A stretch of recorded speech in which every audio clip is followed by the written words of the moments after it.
In this video, I will be showing you why Perplexity keeps timing out and the steps I take to troubleshoot these issues.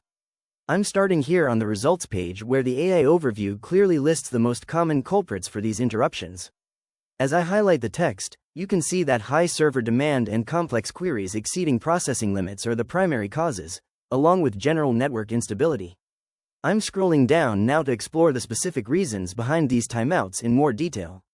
Complex or long queries, especially those using the Sonar Deep Research model, can often lead to these lags because the AI is working through a massive amount of data.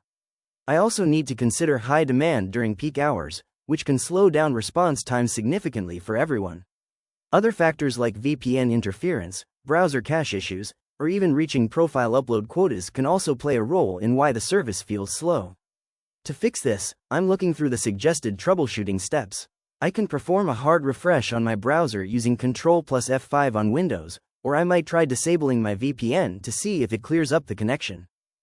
By following these simple steps and understanding how the system handles heavy queries, I can ensure a much more stable and productive experience. If you found this walkthrough helpful, please consider liking the video and subscribing for more quick tips and tutorials.